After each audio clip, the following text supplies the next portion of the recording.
Os pensadores mundiais estão todos preocupados já no além, no pós-período pandêmico, no que diz respeito a termos políticos, a termos econômicos e sociais.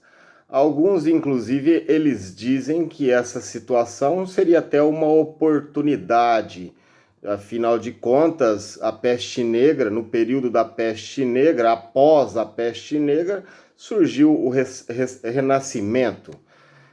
Por outro lado, o que não está sendo dito é que a peste negra também foi responsável pela redução da liberdade política e econômica, como, por exemplo, no caso de Florença, o berço do Renascimento, a cidade italiana que antes da peste negra enfrentou 3 crises alimentares. A primeira em 1328, a segunda em 1339 e a terceira em 1346. Antes, o governo quase não interferia no comércio e se restringia a reunir alimentos para os períodos de carestia. Mas, como consequência de todas essas crises, o governo florentino se viu obrigado a aumentar sua política de manutenção de alimentos, o que resultou em maiores interferências no comércio. Essas interferências também se fizeram necessárias por causa da falência de inúmeros comerciantes causada pela drástica redução populacional naquele período.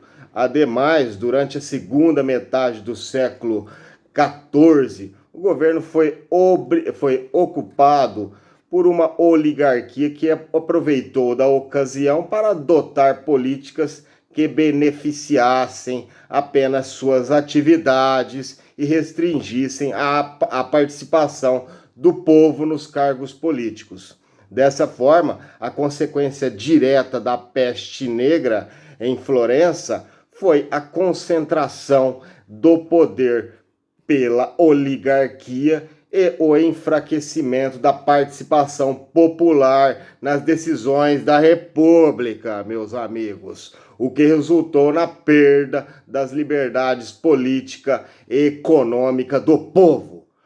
As mudanças políticas são outras preocupações dos grandes pensadores, porque as medidas que estão sendo tomadas agora para conter o novo coronavírus podem beneficiar alguns regimes autoritários.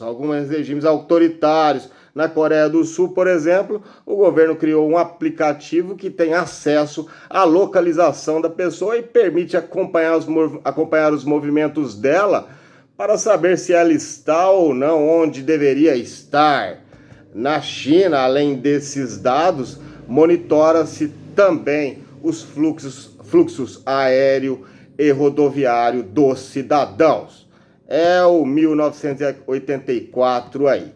Na Hungria, por outro lado, a fim de combater a pandemia, o parlamento permitiu ao primeiro-ministro governar por decreto por tempo indeterminado, sem precisar do aval de legislativo, podendo inclusive suspender as leis e sessões do parlamento e cabendo ao primeiro-ministro o poder de decidir quando acabará o período de emergência.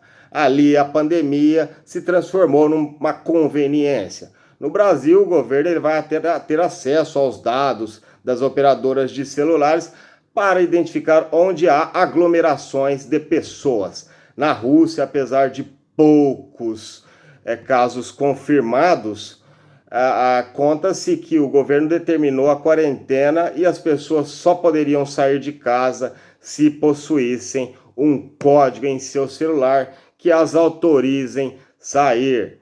Mesmo que alguma dessas medidas sejam importantes para se tentar conter o novo coronavírus, ela não é muito bem vista pela população pensadora da atualidade. Seja o que Deus quiser, fiquem com Deus, se cuidem e até a próxima.